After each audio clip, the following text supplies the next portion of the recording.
Algunos niños nacen con un pan bajo el brazo, otros con dinero por castigo. El francés, el Cid Pierre, fue de estos últimos. Su adinerada familia le proporcionó una vida de lujos y privilegios, una riqueza que escindió su vida entre la animadversión que provocaba en algunos y la forzada complacencia que despertaba en otros.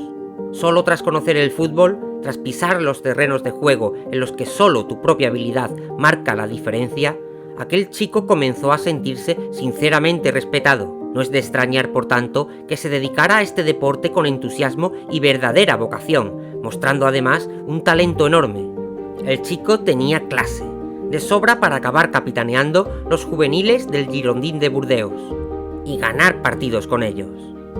Además poseía también un gran atractivo físico que lo convertía en el ídolo de las chicas en toda Francia.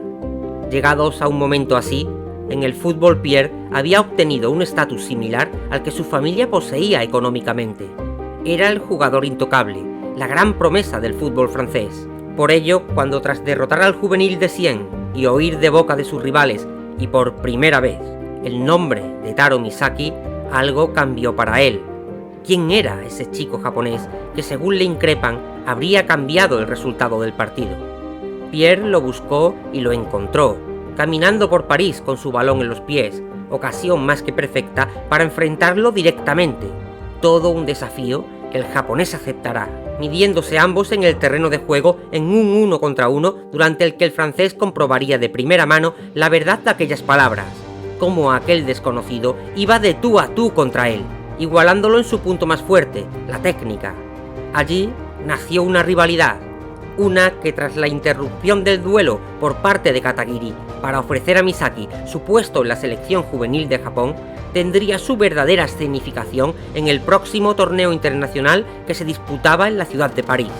Como capitán del combinado nacional francés, Pierre tenía una gran responsabilidad de cara a este trofeo. La selección francesa se veía en la obligación de hacer un gran papel jugando en casa y frente a su público. Para ello se preparaban a conciencia, entrenando a puerta cerrada contra equipos profesionales como el Paris Saint-Germain, unas prácticas en las que quedaron claras dos cosas.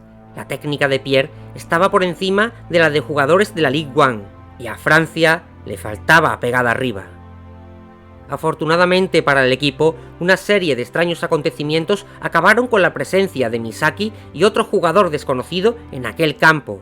Aquello proporcionó al capitán una nueva posibilidad de medirse con el mediocentro japonés, y de conocer también a Louis Napoleón, un artillero más que capaz de batir la portería del PSG, y que acabaría incorporándose a las filas de Francia justo antes del comienzo del torneo. Encuadrados en el grupo C con Inglaterra y Malasia, Pierre y los suyos tuvieron un recibimiento a la altura en su primer partido contra los ingleses, sin duda los únicos que podían amenazar su continuidad en el campeonato. Y respondiendo al clamor de la grada, Francia comenzó enchufadísima el encuentro, con Pierre destrozando el mediocampo inglés a medida que mostraba su virtuosismo con el balón, siendo un jugador bastante completo en aquello que destacaba era en el regate, veloz y elegante, fluido, sin movimientos innecesarios, y sus rivales de hoy lo estaban sufriendo.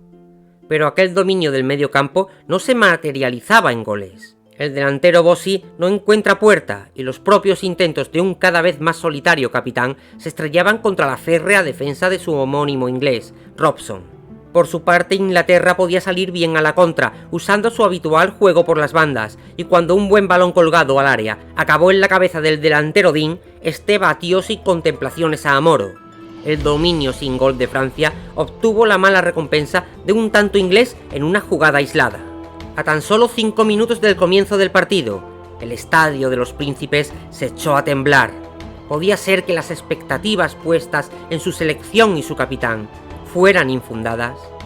La presión podía con unos jugadores cada vez más nerviosos, y a medida que Francia se volvía un equipo predecible, Inglaterra tomaba las riendas del partido, intentando rematarlo pronto, hasta el punto de que el propio capitán francés tuvo que bajar a defender contra las rápidas acometidas inglesas.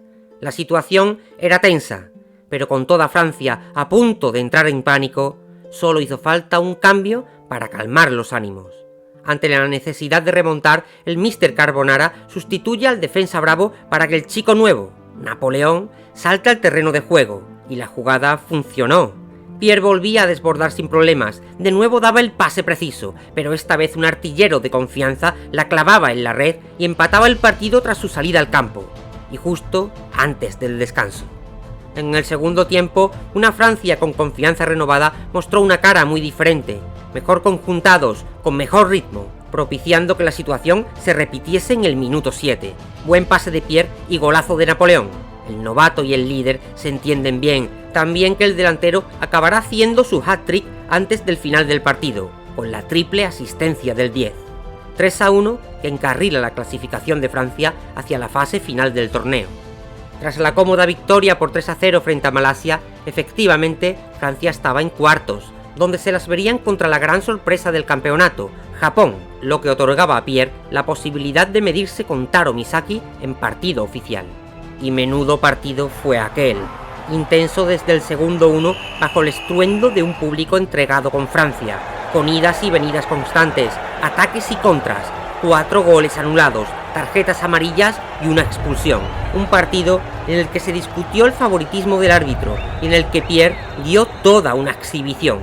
Aun superado en la primera jugada por el juego conjunto de Tsubasa y Misaki, y encajando un tempranero gol que cayó a la grada, el 10 de Francia fue creciéndose en el juego y sorprendió a todos con un disparo que había ocultado hasta ahora, el denominado slider shot, al que otorgaba un tremendo efecto hacia abajo cuando tocaba puerta. Con él empató el encuentro, y a partir de aquí, su partido fue un ejemplo de liderazgo, perseverancia y espectacular juego. Pudo con Hyuga, pudo con Misaki, con Tsubasa e incluso con ambos a la vez, adelantando a los suyos de penalti para irse a la caseta con ventaja de 2 goles tras el último tanto de Napoleón. En la segunda parte, el tiempo empeoró, pero bajo la intensa lluvia, el partido siguió ofreciendo espectáculo. No obstante, a medida que Wakashimazu se acostumbraba al golpeo del delantero francés y su capitán, a medida de que Tsubasa Ozora le cogía la medida a este último, Japón se hacía más grande en el partido y acabó empatando. La derrota personal de Pierre, sin embargo, no hizo mella en él.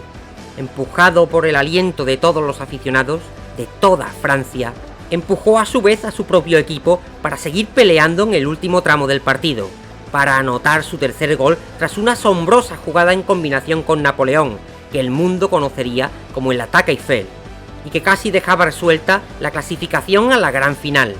Pero esta Japón aún tenía cosas que decir. Incluso con un Pierre que defendía como nunca, Misaki consiguió traspasar la portería francesa justo antes del silbatazo final.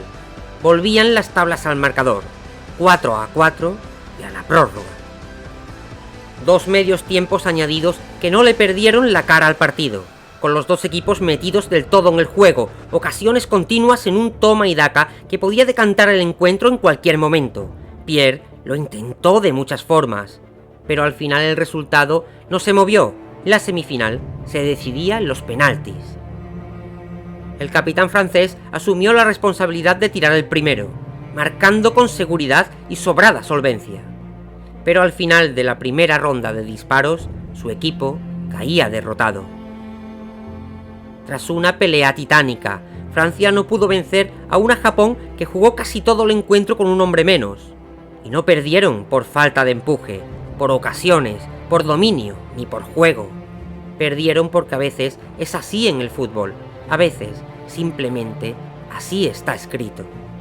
Y así supo verlo una afición que, a pesar de no poder ver a su equipo en la ansiada gran final, supo agradecerle cada gota de esfuerzo y el buen juego. Supo agradecer toda la ilusión que había insuflado en todo un país.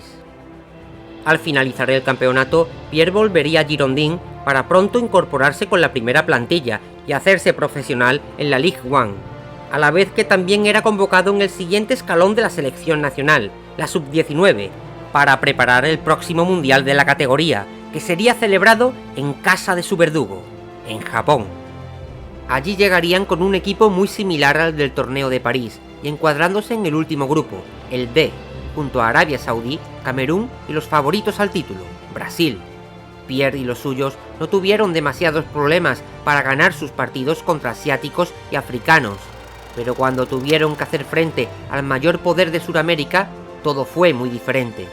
Contra el equipo más completo del campeonato y la eficacia de su goleador, Santana, quien les hizo 3 goles, no tuvieron oportunidad, pero terminaban la fase de grupos segundos y por tanto clasificados a los cuartos de final, donde su rival, Holanda, también proponía un gran desafío. Frente al soberbio Brian Cruijff, comandando una maquinaria perfecta, Francia volvía a encajar 3 goles que volvían inútil su solitario tanto, que los dejaban fuera del campeonato quizás antes de lo que todos esperaban. El mundo asistía a una eclosión de jugadores extraordinarios en todos sus rincones. Pierre estaba sin duda entre esa generación dorada de fútbol global, pero quizás, pese a sus grandes virtudes, se encontraba lejos de la cumbre en esa misma generación. O quizás simplemente el equipo nacional de Francia no tenía el nivel que otros combinados ofrecían en cada una de sus líneas. Dejando de lado a jóvenes y deslumbrantes promesas como el jugador del PSG, Mbappé, el equipo intentaría reivindicarse de nuevo en la Eurocopa Sub-21, consiguiendo clasificar hasta una semifinal en la que Holanda volvería a ser su verdugo, volviendo a marcharse sin un título en un torneo que en esta ocasión ganaría Alemania. Pero su puesto como semifinalista sí que conllevaba, en esta ocasión, un merecido premio: la clasificación para el Campeonato de Fútbol de los Juegos Olímpicos de Madrid, que se celebraban ese mismo verano. En esta ocasión, además, la selección francesa aprovechó la posibilidad que la organización olímpica ofrece para convocar con el grupo clasificado a 3 jugadores mayores de 23 años, reforzando la vieja plantilla, que se nutría mayormente por nombres que ya disputaron el torneo de París, con 3 incorporaciones de altura: el portero Barthez, el delantero Adou y el mediocampista Zidane. Pierre llegaba a los Juegos Olímpicos con el mejor plantel de jugadores que lo había acompañado nunca, y a pesar de ser menor que estos grandes futbolistas, conservaba el rango de capitán. La casualidad volvió a emparejarlos en un grupo donde competían contra un equipo asiático, Corea del Sur, uno africano, Ghana, y uno suramericano, pero en esta ocasión México parecía más asequible que Brasil. Y efectivamente, los franceses ganaron sus 3 partidos posicionándose primeros en su grupo, para acceder a los cuartos de final, donde la suerte se aliaba con ellos por una vez, emparejándolos con la selección estadounidense, que no fue rival en ningún momento para este nuevo equipo, cuyo poder en el medio campo estaba entre los más respetados del torneo. Llegaban de nuevo a una semifinal, a una nueva posibilidad de demostrar que estaban entre los mejores. Pero un nombre conocido los esperaba allí, una selección brasileña aún más poderosa de la que los derrotó en el Mundial Sub-19. Sin embargo, a la confianza renovada de esta selección se unía la oportunidad de enfrentar a los brasileños prácticamente en casa. La proximidad entre Francia y España había llenado el estadio de Mestalla de paisanos que empujaban junto a ellos para derrotar a la todopoderosa Brasil. Y a los 5 minutos del comienzo del partido, Pierre hizo lo que cualquiera de esos aficionados soñaba antes del pitido inicial. Controlaba el saque largo de su portero, cruzaba el mediocampo apoyándose en el prodigioso talento de Zidane y colgaba un balón perfecto dentro del área que Adou tocaba para dejar un disparo franco a Napoleón. Un disparo que el portero brasileño consiguió sacar, un rechace que el capitán de Francia se apresuraba a recoger, con un imponente salto y una elegante volea que hacía retumbar la red brasileña. Francia mostraba un compactado juego de equipo, Pierre mostraba su clase, ofreciendo a todos la posibilidad de ver caer a Brasil. Pero hay un escalón entre la posibilidad y la certeza. En esta ocasión, 3 escalones llamados Natureza, Santana y Ribaul, y la Trinidad brasileña acabó el partido.